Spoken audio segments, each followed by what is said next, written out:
What up, though? This your boy DOC, and like I said in my last video, you know, the Mase versus Camron, the whole Dipset reunion, that whole situation. There's been a lot going on in hip-hop in the past couple weeks, even the last month. So I reached out to Gonzoe, and we're going to have a deep little discussion about this whole thing, and definitely about the Mase and Camron situation. So check this out. You seen the whole Mase interview?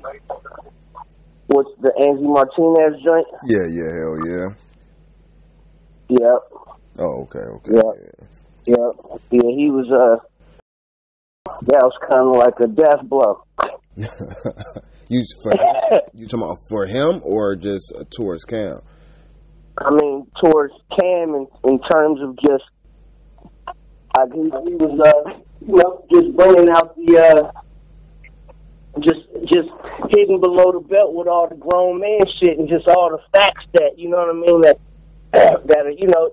another man would never, could never refute that shit. You feel me? Yeah. And that playing these. Go ahead. Yeah, and that's the crazy thing to me, because that's how I viewed that interview. You know what I'm saying? Then I talked to a couple other people just to roughly before I made my, because I did like a little video by myself, but I haven't posted it yet. But like everybody like, oh, Mase bitter, he bullshit, and I'm like, I didn't see that from that. I'm like, dude seems sincere. You know what I mean? Like, right. Even with some of the stuff that he was admitting, you don't have a lot of people that admit, like back in the day, like when he used the reference of like Cam, his hand-me-downs was his getting fresh. So yeah, when I got on, I had a chip on my shoulder. I'm like, a lot of people wouldn't admit that. You know what I'm saying? Right. Absolutely. And that, when you hear cats speak on the truth like that, it automatically leads you to believe that, that what they're saying is authentic. You know what I mean? And the whole, I think, really just following the timeline of that, it's like you could tell who was actually bitter. Now, just to make this known, the Camron shit, I love Camron music. Like, they keep shit lit. You feel me? I love the way they be, they got, the fashion shit lit and how they got their whole thing put together. But as far as, like, the Mase shit, you feel me? I feel like, it wasn't supposed to happen that way to where, Camron was actually the one bitter of how this shit even probably started in the first place. So that nigga just blowing up. You know what I mean? Yeah. On some real deal shit, because they should be homies. Like, I got friends who would rather see them in a certain situation than me. And, if now you just writing all these records on Biggie Smalls' album, like, you're kind of out of here, to where every time you hear their name or them bringing you up to somebody else, it's some old underhanded shit. You know what I mean? So, yeah. That's real. Because it always been, like, confusing to me, of like, I ain't even gonna say confusing, it just got to a point where I was just wondering, like, damn, why Cam keep using him as a punching bag? Like, this, like, 10 fit every, like, he go off the music, and I'm a Cam Dipset fan my damn self, but it's like, okay, you go away for a little minute, you put out some music, it seemed like that's what sparks interest of your album, kind of throwing that blow at Mase again. I'm like, but this nigga ain't said shit, like, responding to, like, is it a deep-rooted issue? So I end up, like, and the dude ain't, like, in the rap game or nothing, but I wanted to, like, holler at somebody from Harlem just to kind of read between the lines. Like, of course, people say, it's shit that popped off in the streets after the fact, but no one really gives a clear, gives nothing clear to say, like, it's something other than just Mase didn't do that horse and carriage video.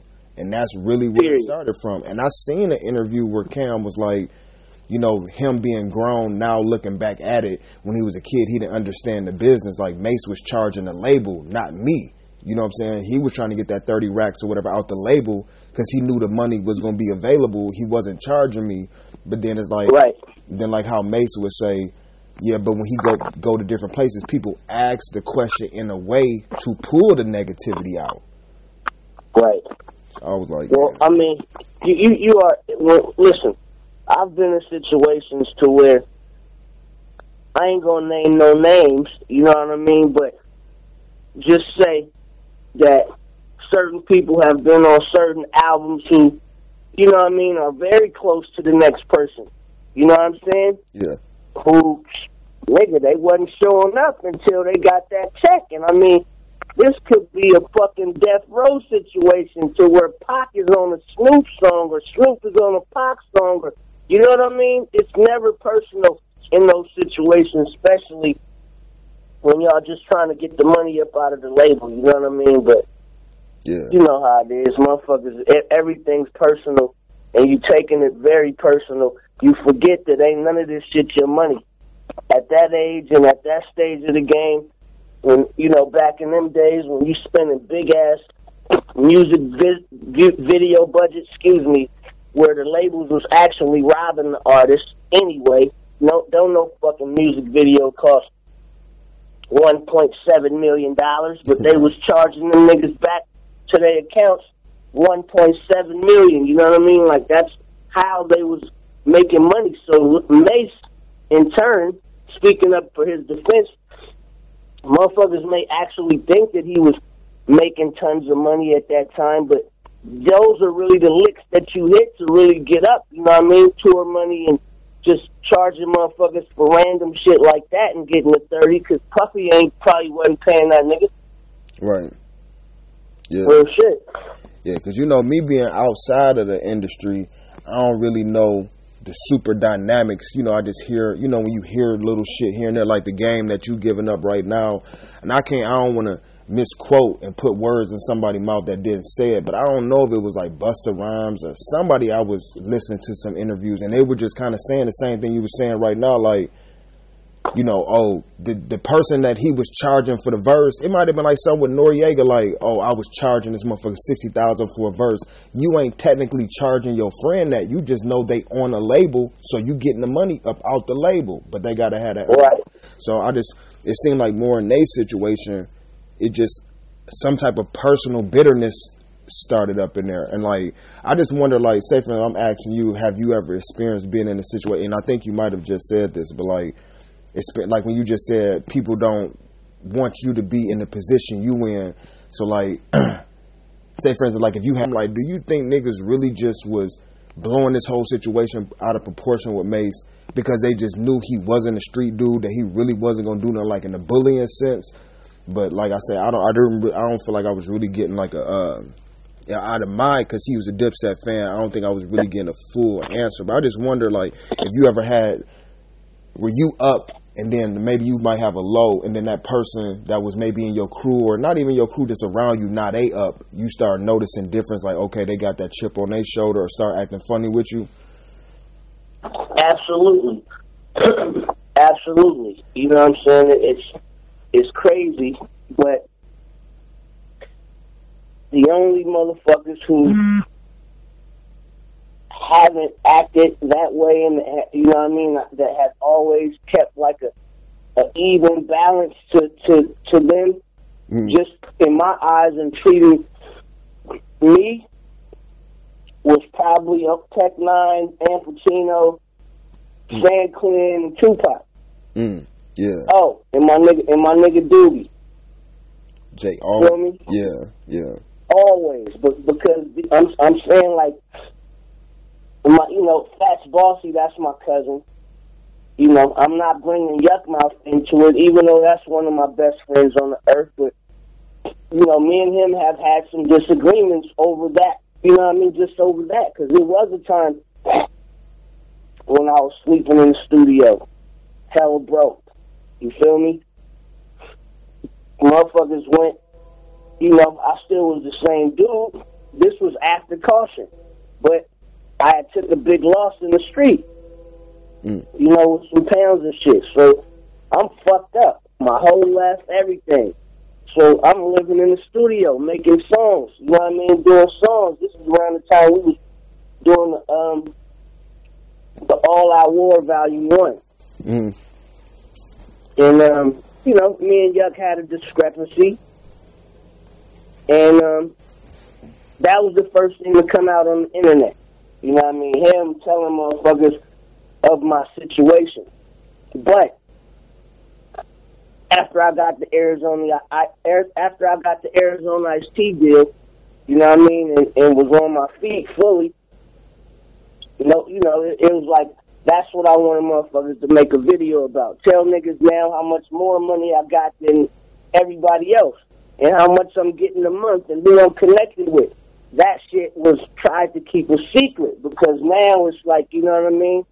The ball's on the other foot. You understand what I'm saying? Yeah. And this is one of my best friends on earth. So this is why I'm saying this, is because money is a tricky situation. Even though, you know, this nigga's been up since the loonies. You know what I mean? But anybody that knows him, you know, could tell you that, you know, like, certain people are more materialistic than other people. You know what I mean? Yeah. So when you're dealing with those type of people, you know what I mean? It's like the love may be there, but the money is always first and foremost. You know what I mean? Yeah. And it may not be like that with you. But, you know, when you mixing with other people, like, for instance, it was, you know, me and Yuck's situation could have been fucked up forever. Just like Camron and whatever, and Mase situation.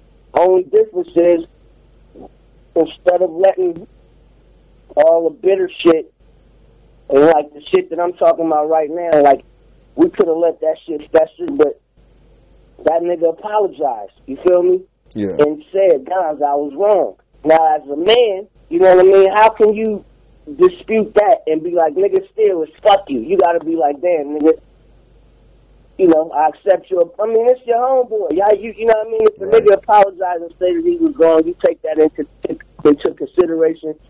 You move on, you try to do better. And that's why, you know, we came with another volume of the regime shit, another volume of the regime shit. But, you know, those underlying problems still lie to where I never give a motherfucker a chance to ever see me and not let them know, nigga, my pockets is hefty, and I'm getting it every motherfucking day. I have to let you know that now, just so, you understand what I'm saying? Yeah. So it's like a conundrum to where Mase, he probably, you know, I could just tell his demeanor, you know what I mean, and that's him.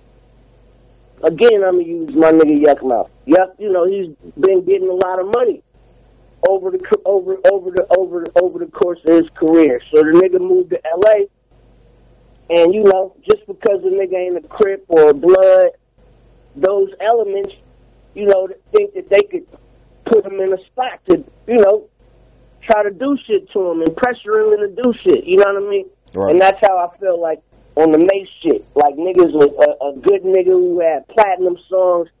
And then you have a lot of broke niggas, untalented niggas, a lot of motherfuckers that don't have a future, that's going to the same clubs, going to the same weed spots, sharing the same bitches as you.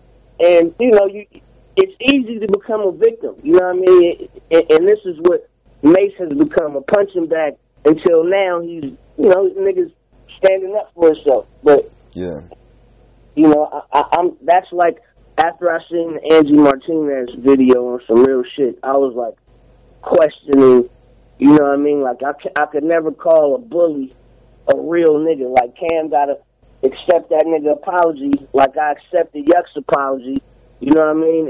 And move on. Them niggas could get a lot of money together. Right. Feel me? And this is another thing that Yuck always tell me. Like, nigga, we ain't gotta fuck with each other. Like, it's people that I get money with that I don't fuck with, but nigga, I gotta get money with these motherfuckers. So in the business sense, you know, I really hope that this leads to them two niggas on tour and getting a lot of money together, that's somehow creating some money for me. Right. right. Yeah. Yeah, because that situation it's been weird, you know what I mean? Like, that's why, like, even I just seen the Jim Jones interview, and it was crazy to hear him even say it out of his own mouth. He was like, you know, from the schoolyard to even this situation, bullying ain't cool, so I ain't really getting involved in this situation. And I'm like, you know, I'm like, okay, I gotta respect that, you know. And like you say, I hope the motherfuckers can end up figuring out some way, because it'd be big for Harlem. Because, you know, you probably already know, like, when you get into it with an individual, you can't control everybody with your entourage and what other people around you that love you and care for you may do, while y'all having these spats with another individual, and it might not even be that serious. You know what I mean? You honestly think that they could, you know what I'm saying, like come back together, or you think it's too far gone from that? Hell no, man. This shit is like on some real shit, bro. This shit is like wrestling, my nigga. It's very few real niggas in this game. It's like more real niggas telling these niggas who think that they real what to do.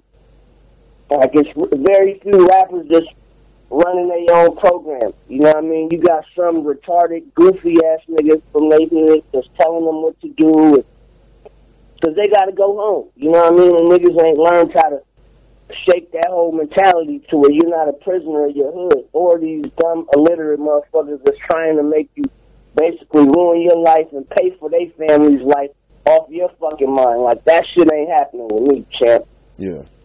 And that's basically how these situations, you know, find themselves arising, because one person might hang out with a certain, you know, street element in Harlem. The other person, man, I'm trying to play basketball and write these raps.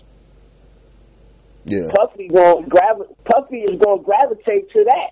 He don't want no problems. Nigga, I'm going to have this young nigga write these raps, pay him a little bit of money, take all the publishing, and nigga, I'm going to blow this nigga the fuck up. Yeah.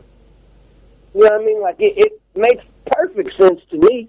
It's just crazy to where now in the later years, you know, cats are just now waking up to it's normally the guy who's doing all the bullying, like, you know, Cam, it's a lot of L's he done took and shot, and, you know what I mean, just a whole lot of shit to where, you know, Mase has a lot of ammunition. That's all I'm saying. Yeah. Yeah. Because, you know, everybody's motherfucker that tries to deflect the energy and keep talking about Mase, like, I'm pretty sure this nigga got a lot of shit in his closet too, you feel me? Like, I recall that nigga getting chased out a few parks myself. Yeah. You know what I mean? Like, we all gonna lose a few fights. Hey, bring me a lighter. So especially sitting back for 10, 15, 20 years, you know what I mean? Like, you can't do nothing but collect information. You know what I mean? Like you said in the interview, I just been sitting back waiting. I let him unload his whole clip, and like he ain't got nothing else that he could talk about. You know what I mean? This is something I wanted to ask you. You know what I mean? Like in the process of like you not saying now, just in any period of time in your life, you know what I'm saying, when you notice like you on the come up, you doing your shit. How do you balance the fact of your peers, like say for instance your peers that might not be into the same thing that you into, but y'all cool, but y'all might be you in this space of rapping, doing other businesses, and y'all might be separating, and then you might start noticing. I'm trying to see the right way. I understand what you're saying. Like, I'll finish it for you, man. Me and a lot of my niggas who was my closest friends in this rap game, we grew apart. I found out we really have nothing in common. And the way that I deflect that is, man, I'm man enough to go create my environment, you know what I mean, wherever I want to create my environment. It's like some people can only be who they are in the Crenshaw district. You know what I mean? We got niggas that's scared to leave Detroit because, you know what I mean, they feel like they wouldn't be the man if they went to Miami. You know what I mean? Or it'd take too long for them to get, you know what I mean? There's some niggas who are scared to leave their environment. Right. And I feel like if you have a certain level of success, you know what I mean, that should be the first thing you should do. You should go listen to every little Boosie interview and understand that, man, you have to take your circus on the road, especially if you want to exceed your expectations. You know what I mean? Your world has to be bigger than Harlem. Your world has to be bigger than Orlando, where Cam moved to, you feel me, or Los Angeles. So wherever you want to go, like it, you know what I mean? Like Los Angeles does not make me. I was born and raised there. I got all my game there. But man, it's time to go. You know what I mean? It's time to really go put this shit to the, you know, to the ultimate test and go get my money. Right. But nigga standing on Crenshaw and Slauson, I mean, come on, bro. Like, how much money I'm gonna get in the same spot doing the same shit? Unless, you know, my hustle was like Magic Johnson or Nipsey Hussle, where I'm buying up all this shit around here then I'm gonna be around. You know what I mean? But that, real estate's not my hustle in the form of, you know, commercial real estate. You feel me? That's not my expertise. So if you ain't one of them two guys or trying to be like one of them two guys, then you got to take this show on the road, man. Yeah. So ultimately, you just had to get to the point where it really didn't matter to just sever those relationships. It just, if you ain't with the cause, you against the cause type mentality. Yeah, absolutely, man. Like when your kids is crying, you know, you seeing niggas coming home from the club all beat up. You seeing niggas waking up from trying to go hang out with motherfuckers that don't appreciate them, robbing them. You know what I mean? Just trying to fit in. Mm-hmm. I never see Elton John trying to fit in. I never heard of Ice Cube getting into a fucking brawl in the club because he's trying to hang out. Right. I ain't never heard of Ice Cube, and these are niggas that I know. I ain't never heard of this nigga cheating on his wife. And I ain't being funny. I'm serious. Like, nigga, it ain't happening. You feel me? Like, this nigga is a role model to not giving a fuck. Like, you can't name a certain crowd of motherfuckers that he go hang around. Like, nah, you gonna see niggas show up on stage with him, and that's it. It's work.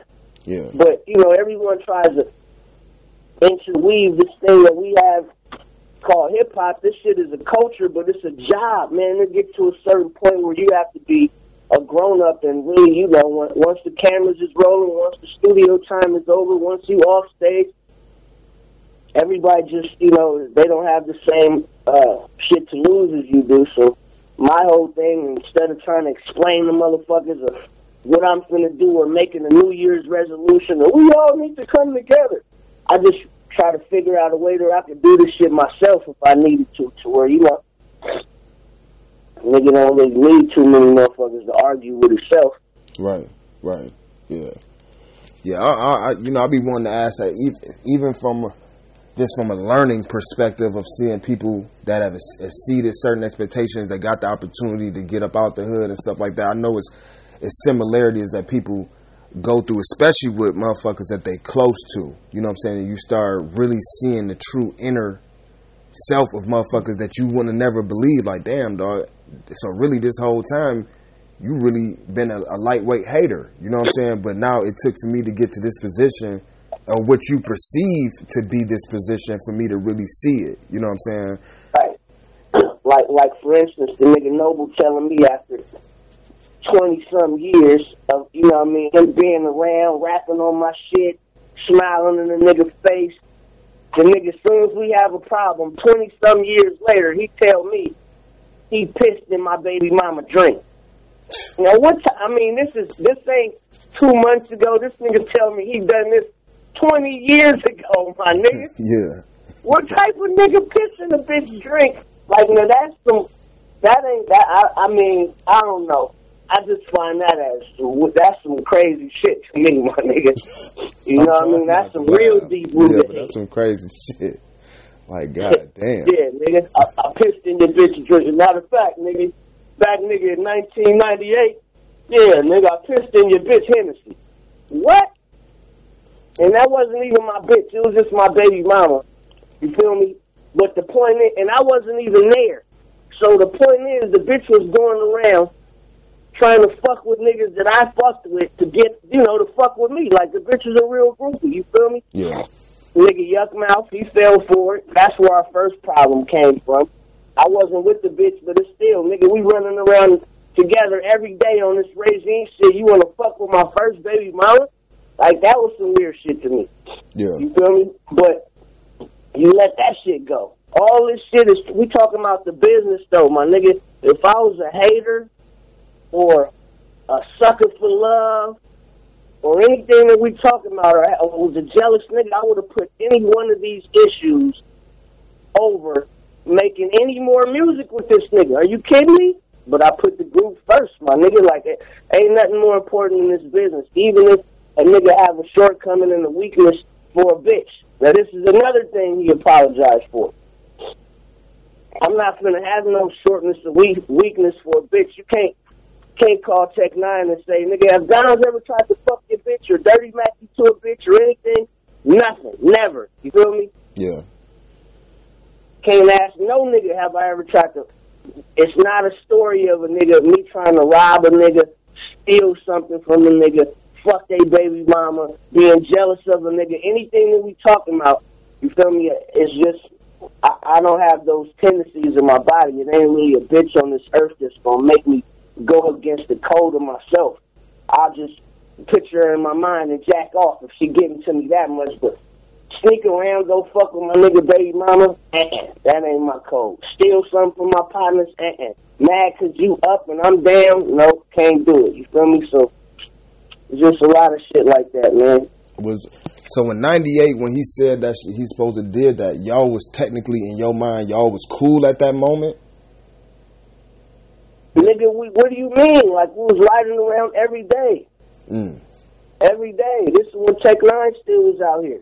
Around that time. Yep, I think Tech was still living out here. And then it took for y'all to fall out, then 20 years later him to say that he did that in your... Nah, man, listen, this is how that shit happened. You feel me? Like, it's always people coming around who aren't really talented. You know what I mean? Yeah. But, and this is just my perspective. This is my opinion. There's very few people that came around from that element that really had the talent to really be here. You feel me? So it was just one nigga that was hella cool. You feel me? This is my nigga, rest in peace.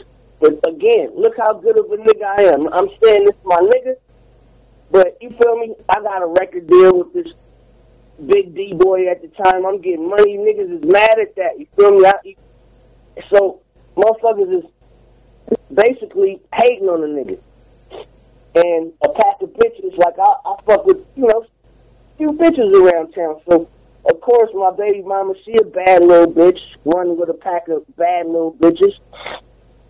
So, you know, these niggas trying to hang out with these bitches. But, man, ain't none of these niggas pimps, though.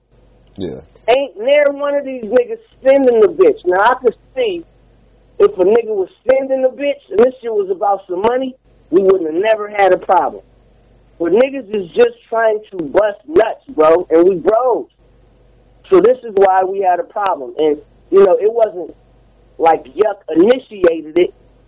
He was introduced to this bitch by this other nigga trying to set a play up and you know, put me and Yuck against each other. You understand what I'm saying? Yeah. And the nigga bit. That's all. It wasn't like he went out his way. This other nigga was trying to set a play up basically to, you know, just put a little damper on my parade because he couldn't rap and all this shit. You feel me? And niggas like going to the club and hanging out with Yuck Mouth. That wasn't my thing. I'm in the studio making songs, my nigga. You feel me? So niggas is, man, this shit is a weird dynamic, my nigga. Yeah. So when you got niggas who like to go out and fuck bitches and go to the club, them type of niggas hang with each other. You know what I mean? Then you got your niggas who, you know, maybe, and it's always the niggas who getting money from a bitch. Nigga don't give a fuck about going to no clubs and shit unless you trying to go knock something. Right. Feel me? I ain't finna go try to fuck another nigga. Bitch, you know how much energy it takes for me to go fuck? Bitch gotta pay me. Yeah. You know what I'm saying? So, just me having those principles alone kept me out the penitentiary, kept me being dead out here, because these niggas will kill you from fucking with one of these saggy titty ass bitches, worthless ass bitches. Nigga kill you over this bitch. He go sit in jail. This bitch out fucking with one of his homeboys the next week. Right, yeah. Come on, man. I'm not, you know. So a whole lot of that shit going on. So the Mase and Camron situation, I totally understand it. It's a whole lot of dynamics to go to this shit, and it just boils down to one thing, being a man. So when I seen the Mase interview, that, to me, hands down, I don't care how funny the video is, and I was talking about Cam making a funny, I don't care, like he won, I'll still laugh, but as a man, this nigga Mase, he kind of like son the nigga to me. So he came from a straight grown man perspective, where I feel like anybody should be able to see that. Listening to his interview even brought clarity to certain little side shit that I've either experienced or something. Just like the way he just broke it down in depth, and I feel like he had to kind of control that interview to keep it on point, because he like, shit, 10, 15, 20 years we just been seeing everybody else narrative. I need my time to talk, to say my piece on this, at least to put it in the universe. But this the question I want. Do you judge, and I don't, not to say like you judge a man, but just as far as the art form, do you judge his career as far as the bouncing back and forth between, you know, being a pastor or speaking the word, or however he presented, to going to music, you know what I'm saying, and the type of things that he may talk about in his music? Do you think he should either pick one or